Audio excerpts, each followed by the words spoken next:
আমার আল্লাহর নবী প্রতিদিন বৈকাল বেলা হলে খেলা করতে যাইতেন। সন্ধ্যার আগে খেলা থেকে বাড়িতে চলে আসতেন। কিন্তু মা আমেনা ডাক দিয়ে বলেন, আজকে আমার শিশু নবী মুহাম্মদুর রাসূলুল্লাহ তিনি খেলা শেষ করে আজকে আমার বাসায় আসতেছেন না।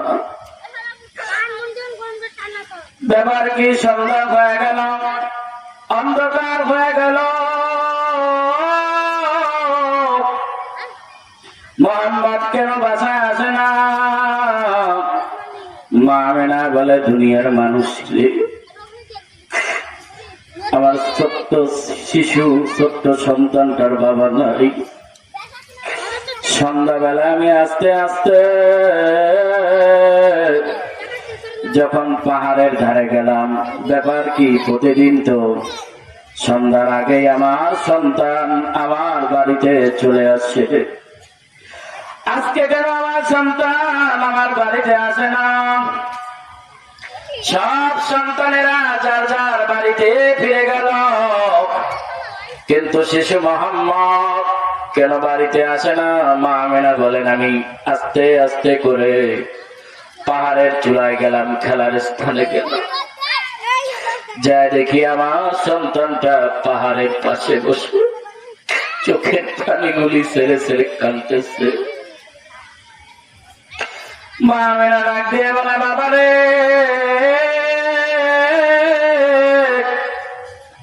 প্রতিদিন খেলা শেষ হইলে বাড়ি চলিয়া যাও, আজকে তোমার কি হইল? আজকে কেন তুমি বাড়ি যাও না? ব্যাপার কি? কারণ কি? আল্লাহর নবী চোখের থেকে পানি ছেড়ে দিলে। আমার ভাইরা দেখেন, নবীজির এই করুণ কথা শুনে চোখে এক ফোঁটা পানি আনা যায় নাকি? আল্লাহর কসম করে বলতেছি, নবীজির করুণ কথা শুনিয়া যার চোখের মধ্যে এক ফোঁটা পানি চলে আসবে, কিয়ামতের ময়দানে এই পানির ফোঁটা তোমাকে আমাকে আল্লাহর নবীর কিনারায় দাঁড় করাইয়া দিবে। সুবহানাল্লাহ। এমন একটা মানব, এমন এক মহামানব যিনি আমাদের নবী ছিলেন, জন্মের পরে তিনি বাবা পান নাই, জন্মের পরে তিনি পিতার চেহারা দেখেন নাই। আব্দুল্লাহ ইবনে আব্বাস রাদিয়াল্লাহু তাআলা আনহু বলেন, ইয়া রাসূলুল্লাহ, ইয়া হাবিবাল্লাহ, আপনি যখন ছোট্ট ছিলেন তখন আমি আপনার একটা দৃশ্য দেখিয়া আমি মনে করেছিলাম আপনি বড় হয়ে একটা কিছু হবেন। নবীজি বলেন, ও চাচা, কি দেখেছিলেন আপনি? বললেন, ও ভাতিজা মোহাম্মদ, তুমি যখন খোলা আসমানের নিচে এইভাবে তোমাকে উপর করে শোয়া রেখেছিল, আমি দেখলাম তোমার হাত আর পাও দুইটা নড়তেছে।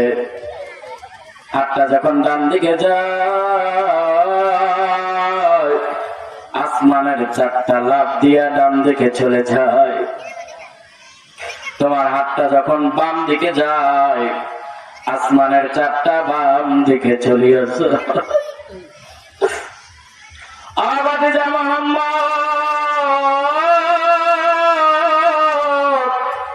আমি আশ্চর্য হয়ে গেলাম, ব্যাপার কি?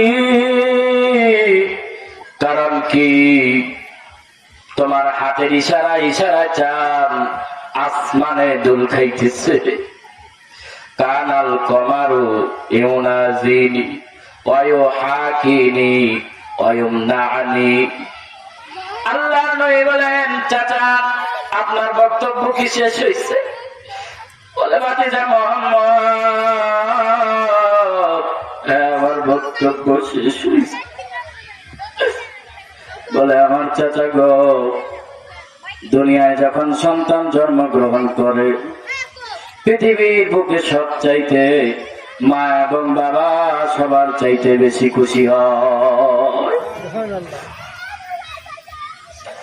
আমার জন্মের পর আমি একদিকে পড়ে আছি, আমার মা চিন্তা করতেছে আজকে যদি আমার স্বামীটা থাকতো, আল্লাহ পাক আমার উদর থেকে ফুটফুটে চালের মতো একটা সন্তান দুনিয়ায় নিয়ে আসছে। যেই মার স্বামী নাই ওই মার যদি সন্তান হয়, বারবার সন্তানের বাবার কথা মার মনে পড়ে, ঠিক কিনা? হযরত আমিনা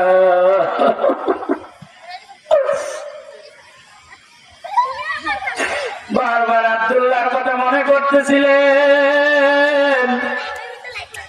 পেটের মধ্যে যখন 6 মাস বয়স আমার স্বামীটা দুনিয়া থেকে বিদায় গ্রহণ করেছে, চাঁদের চাইতে ফুটফুটে একটা সন্তান আমারে আল্লাহ দিছে। আমার স্বামী আব্দুল্লাহ যদি থাকতো আজকে না জানি কত খুশি হইত।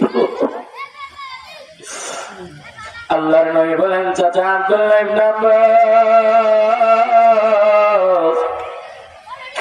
বাবা যখন খবর পায় তার সন্তান জন্মগ্রহণ করেছে, কত ধরনের খেলনা, কত ধরনের দোলনা সন্তানের জন্য নিয়ে আসি, ঠিক কিনা ভাই?